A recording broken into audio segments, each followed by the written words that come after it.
Well, poverty and ill health goes hand in hand. That we know the causes of the problems that are facing us, whether that is malaria, whether that's the HIV/AIDS, tuberculosis, all of those conditions that we know that we actually can control.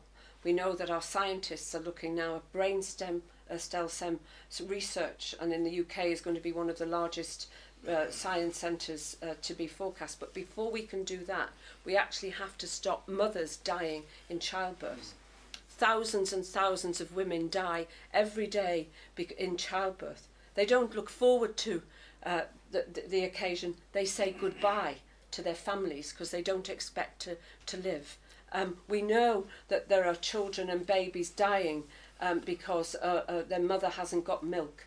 We know of all of those things, and we watch it on our television screen. So the 100 countries that Gordon Brown led, dropping the debt on, was so important to our values as people and our values as Labour Party members and a Labour government. We have more work to do on that, to make sure that when aid goes to countries, it doesn't go to conflict, it doesn't go to war countries, it goes to help to build the peace. And that is so important too.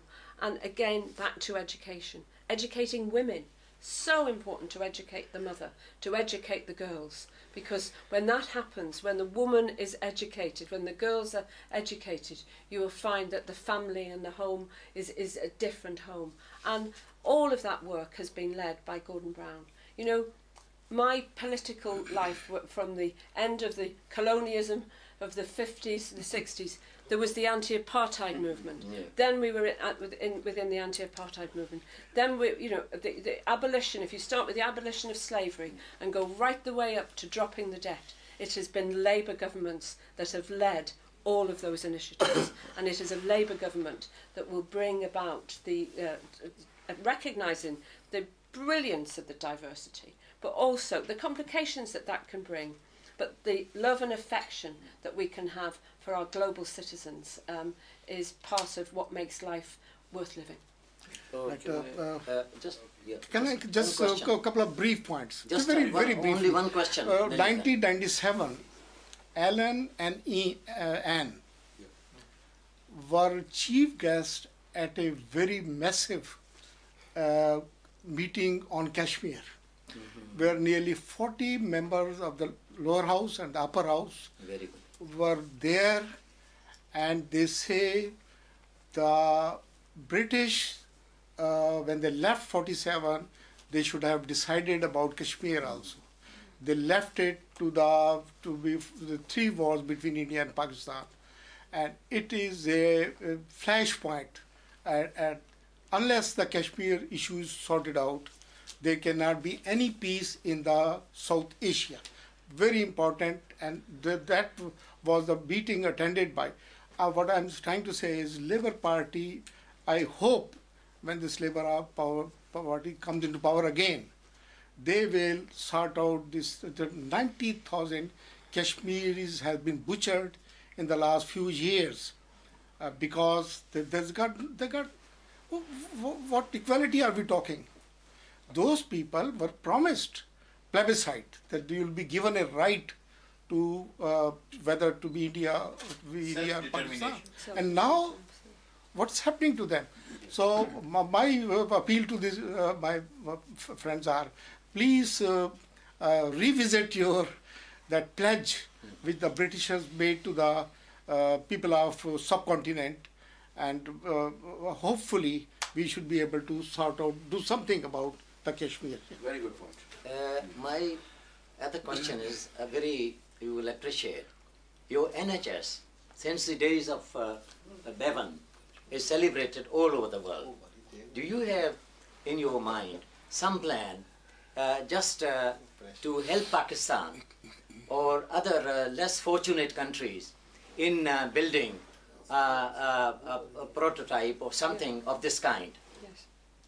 I can say to you with full conviction, it's Lord Crisp, Nigel Crisp, has brought about a global health worker, and we have permission within the health service to go and work in other countries to help with the Millennium Development Goal 5, which is maternal health, and to bring education to the villages, to parts of the world which of course requires the guidance, to liaise with the pharmaceutical companies on almost like a fair trade principle of a fair farmer.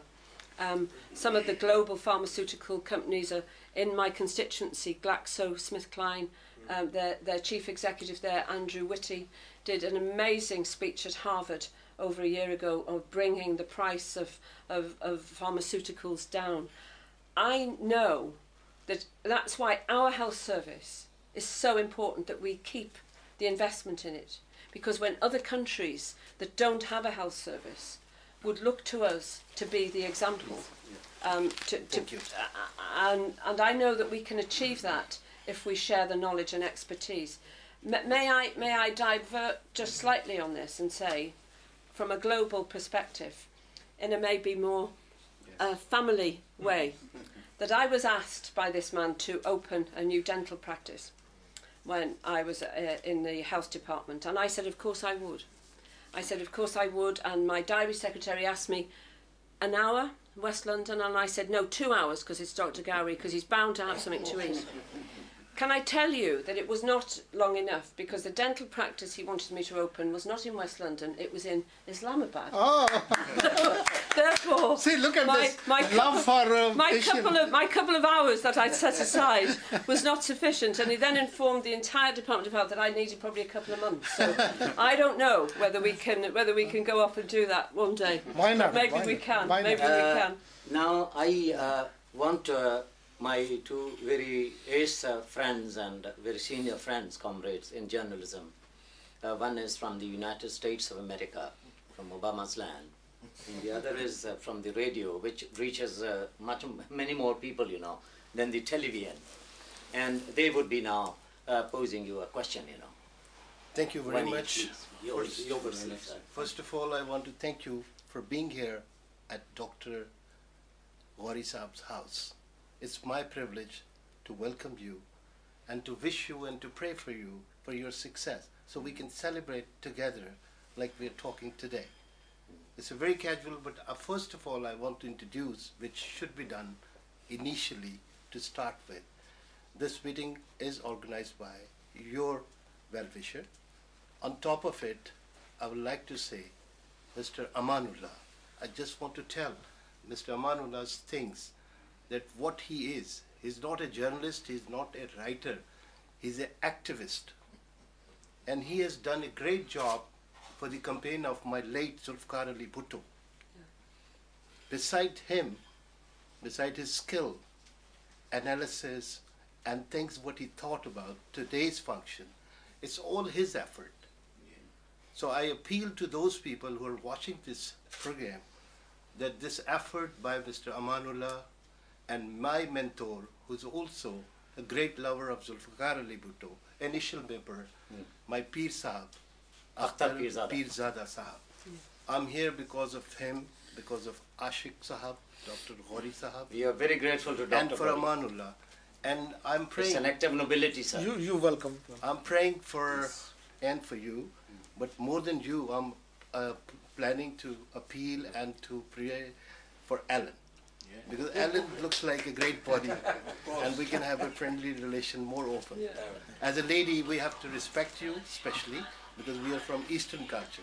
But today, all media, I'm requesting all listeners, all people who are watching, must thank our efforts, Dr. Ashik Gowrie of effort, and my Peer Sahab effort, and particularly and very specially, efforts by Amanullah Sahab, Amanullah Khan. Yeah.